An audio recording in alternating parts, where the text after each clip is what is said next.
स्वयं को इतना व्यस्त रखो कि तुम्हारे पास करने के लिए कोई ना कोई काम होना चाहिए। तुम फिर खाली नहीं होने चाहिए। कोई भी समय तुम्हारा खाली नहीं होना चाहिए और तुम्हारे पास हर समय कुछ ना कुछ करने के लिए काम होने चाहिए।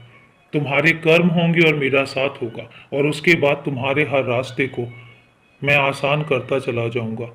कौन तुम्हारे लिए गलत सोच रहा है या कौन तुम्हारा गलत करना चाहता है, ये सब तुम्हारे सोचने के लिए नहीं है। इन सब बातों को सोचने के लिए मैं बैठा हूं और तुम सिर्फ अपना काम करो।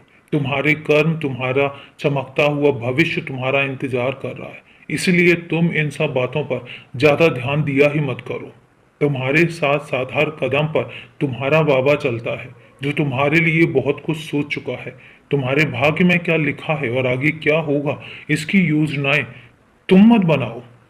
छोड़ दो, मुझ पर छोड़ दो।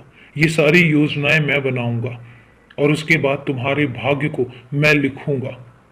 तुम मुझ पर छोड़कर तो देखो। तुम सिर्फ अपना कार्य करते चले जाओ।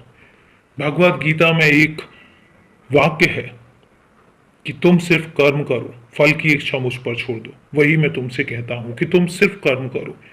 तुम्हें उसका फल कैसे देना है ये तुम मुझ पर छोड़ दो और मैं तुम्हें कहाँ लेकर जाऊंगा ये भी तुम मुझ पर छोड़ दो।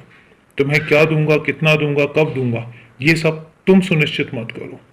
मैं तय कर रहा हूं ना, और ये सब कुछ मैं तय करूंगा। तुम सिर्फ और सिर्फ अपने आज को जियो। आज में खुश रहो, खुलकर जियो। तुम्हारा जीवन बहुत कीमती है, इसको यूं व्यर्थ मत जाने दो। बहुत कीमती भी है और बहुत बहुमूल्य भी है मेरे लिए। तुम्हें अभी बहुत काम करने हैं। तुम छोटे छोटे कामों के लिए बने ही नहीं हो। मेरे लिए बहुत कुछ करना है। मैंने बहुत कुछ तुम्हारे लिए सुनिश्चित कर रखा है और बहुत कुछ मैं तुम्हें सौंपना चाहता हूँ। तुम एक ऐसे बच्चे हो जिस पर मैं अपने जीवन का भार सौंप सकता हूँ और इसीलिए तुम निश्चिंत रहो, सिर्फ अपने काम करते रहो। बाकी सब मुझे सुनिश्चित करने दो। जब मैं सुनिश्चित करूंगा तो फिर देखना तो वो चीजें कैसे बदलेंगी। और अभी के लिए शुभ रात्रि मेरे बच्चे।